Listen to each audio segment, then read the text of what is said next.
Assalamualaikum warahmatullahi wabarakatuh. Anak-anakku kelas 8, jumpa lagi dengan saya Bu Anis Saada. Kali ini kita akan mempelajari materi IPS yang berjudul Kerjasama antara negara-negara di Asia Tenggara. Tujuan pembelajaran kali ini adalah yang pertama, siswa dapat menyebutkan faktor pendorong dan faktor penghambat kerjasama antar negara.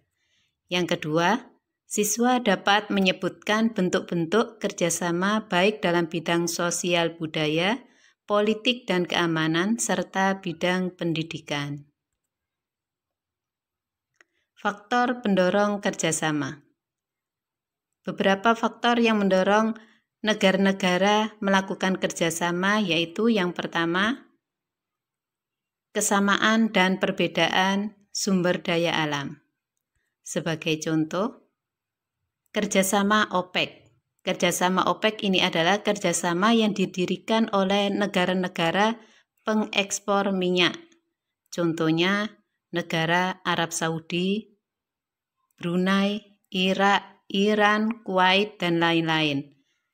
Karena kesamaan menghasilkan sumber daya alam berupa minyak, maka negara-negara tersebut membentuk suatu kerjasama yang disebut OPEC. Berikutnya, perbedaan sumber daya alam. Thailand kaya akan hasil alam beras. Sedangkan Indonesia kaya akan hasil alam berupa rotan. Karena perbedaan sumber daya alam ini, akhirnya Thailand dan Indonesia saling bekerja sama. Thailand mengimpor rotan dari Indonesia, sedangkan Indonesia mengimpor beras dari Thailand. Faktor pendorong kerjasama yang kedua adalah persamaan dan perbedaan wilayah. Contohnya, kawasan Asia Tenggara. Negara-negara di kawasan Asia Tenggara membentuk suatu kerjasama yang namanya ASEAN. Selain ASEAN juga kerjasama AFTA dan MEA. Sedangkan negara-negara di kawasan Eropa membentuk kerjasama contohnya MEE, Masyarakat Ekonomi Eropa, dan lain sebagainya. Berikutnya adalah faktor penghambat kerjasama antar negara. Kerjasama antara negara dengan negara lainnya akan mengalami hambatan jika ada yang pertama, perbedaan ideologi suatu negara. Ideologi suatu negara terkadang berbeda dengan negara lain. Ada suatu negara yang berideologikan liberalisme, komunisme, kapitalisme, fasisme. Nah, ideologi suatu negara ini akan mempengaruhi kerjasama. Contohnya, suatu negara kadang ada yang ideologinya menutup diri dari negara lain, sehingga menghambat negara lain untuk melakukan kerjasama dengan negara tersebut. Tapi untuk saat ini saya rasa hampir tidak ada satu negara yang tidak mau bekerja sama dengan negara lain. Yang kedua adalah konflik dan peperangan. Jika terjadi peperangan atau konflik di suatu negara, maka ini akan menghambat negara lain untuk melakukan kerjasama dengan negara tersebut. Yang ketiga, kebijakan protektif yang diterapkan oleh suatu negara. Terkadang pemerintah suatu negara itu untuk melindungi negaranya, maka dia akan melakukan perlindungan. Contohnya, pembatasan impor yang besar-besaran dari negara lain. Ini untuk melindungi produksi dalam negeri. Bentuk-bentuk kerjasama yang dilakukan oleh negara-negara di Asia Tenggara. Kerjasama yang pertama adalah kerjasama di bidang sosial budaya. Ini dilaksanakan oleh COSD, Committee on Social Development. Yang dilakukan adalah 1. Perluasan kesempatan kerja. Ini bisa dilakukan dengan mendirikan pabrik-pabrik di negara lain.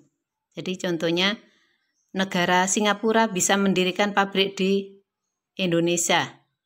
Ini dalam rangka memperluas kesempatan kerja. Selain itu, bisa juga tenaga kerja dari negara lain bisa masuk ke suatu negara. Yang kedua, pengembangan sumber daya manusia. Ini bisa dilakukan melalui pembinaan-pembinaan atau memberikan pelatihan-pelatihan bagi pekerja, atau bisa juga pekerja disekolahkan ke jenjang yang lebih tinggi lagi. Itu dalam rangka pengembangan sumber daya manusianya. Yang ketiga, program peningkatan kesehatan. Yang keempat, pertukaran budaya, seni, dan festival film yang dilakukan oleh negara-negara di Asia Tenggara. 5. Kesepakatan di bidang pariwisata. Yang keenam, penyelenggaraan pesta olahraga SEA Games. Kerjasama di bidang politik dan keamanan. Yang dilakukan antara lain 1. Menyepakati adanya kawasan bebas nuklir. Yang kedua, Konvensi ASEAN Pemberantasan Terorisme. Yang ketiga, penyelesaian sengketa Laut Cina Selatan. Ini laut yang diperdebatkan oleh 5 negara, antara lain Cina, Vietnam, Malaysia, Filipina, dan Brunei. Yang keempat, kerjasama pemberantasan kejahatan lintas negara seperti narkoba, pencucian uang, penyelundupan, kejahatan internet, dan lain-lain. Berikutnya, kerjasama di bidang pendidikan. Yang pertama, ASEAN Council of Teacher Convention di Sanur. Ini pertemuan para guru-guru di Bali, guru-guru se-Asia Tenggara di Bali. Yang kedua, penawaran beasiswa pendidikan oleh suatu negara terhadap pelajar di ASEAN.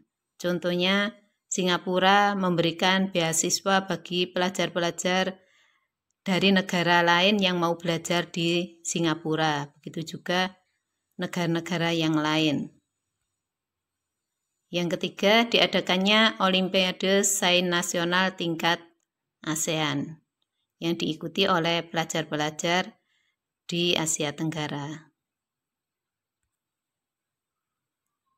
Oke anak-anak, untuk mereview dari pembelajaran tadi, Bu Anis punya uji pemahaman yang harus kalian jawab nanti di buku. Jawabannya ditulis di buku ya. Uji pemahaman yang pertama, Singapura mengimpor karet dari Malaysia. Sebaliknya, Malaysia mengimpor anggrek dari Singapura. Jelaskan faktor yang mendorong terbentuknya kerjasama dari contoh tersebut. Bisa dipahami ya? Kalau belum, dilihat lagi videonya mulai dari yang pertama tadi. Uji pemahaman yang kedua. Di situ ada gambar ACDF. Pertanyaannya, dari gambar di samping jelaskan 1. Kerjasama di bidang apa? 2. Kegiatan apa yang diadakan di gambar tersebut? Yang keempat, kapan acara tersebut digelar. Dan yang keempat, diadakan di kota mana? Jawabannya dijawab di buku tulisnya masing-masing. Nanti dikumpulkan lewat Google Classroom kalian. Oke anak-anakku, kita akhiri materi pembelajaran kali ini. Terima kasih atas perhatiannya dan saya akhiri. Wassalamualaikum warahmatullahi wabarakatuh.